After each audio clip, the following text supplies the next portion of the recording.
On l'a vu, la santé de l'intestin est primordiale si on veut être productif, bien dans sa peau et surtout équilibré mentalement. Il y a un lien très étroit entre l'intestin et le cerveau, et c'est pas pour rien qu'on l'appelle le deuxième cerveau. Mais même si on omet cela et que l'on se concentre uniquement sur les hormones, l'intestin est le siège de la production de la sérotonine, hormone stabilisatrice de l'humeur, qui vous permettra de vous sentir bien et d'être dans de bonnes conditions pour travailler tout au long de la journée. A contrario, si vous en manquez, soyons clairs, vous êtes dans la merde. Alors regardez bien cette vidéo jusqu'au bout, je vous laisse pas le choix.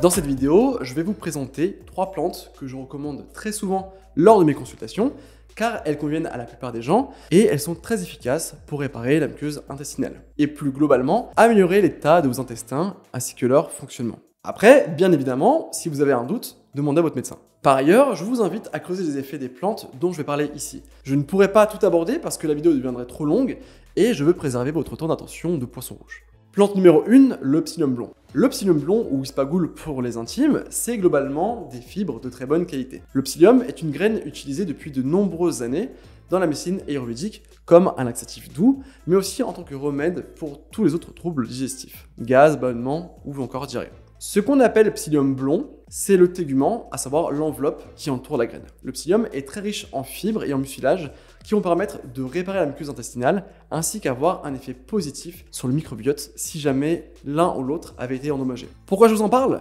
Parce que la production de sérotonine dépend de l'état de votre microbiote et de votre muqueuse intestinale. À côté de ça, ça va permettre de bien nettoyer vos intestins et, dans une certaine mesure, de perdre du poids. Au niveau du goût, c'est assez neutre. Vous pouvez le trouver en poudre et dans ce cas, je vous conseille d'en consommer 1 à 2 cuillères à café par jour avec un peu d'eau. Mais vraiment, buvez vite parce que ça gonfle. Autrement, une option plus chère, ce sont les gélules et dans ce cas, pour les quantités, il faudra simplement regarder sur la boîte. Dernier point à voir, le psyllium peut avoir pour effet d'absorber certains médicaments. Du coup, si vous avez un traitement, essayez de prendre le psyllium à 2 voire 3 heures d'intervalle avec votre traitement. Plante numéro 2, la mauve. Tout comme le psyllium, la mauve est reconnue pour réguler les troubles digestifs tels que la constipation ou la diarrhée. La plante est riche en mucilage, ce qui va adoucir la muqueuse, notamment si vous souffrez de brûlures, mais aussi soulager les toux, laryngite et les bronchites. Elle est également employée en cas de cystite et de problèmes de peau. Pour le coup, c'est vraiment une plante très douce que je peux conseiller à tous. Pour les quantités et la consommation de la mauve, vous pouvez soit la retrouver en infusion,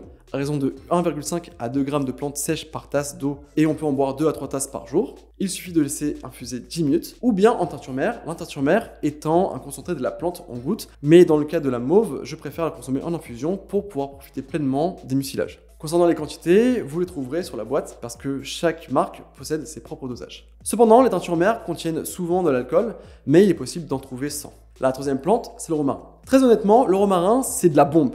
Il va venir stimuler le métabolisme, le fonctionnement de l'intestin et du foie. Il aide à lutter contre les allergies, il améliore la circulation du sang, la mémoire, la concentration.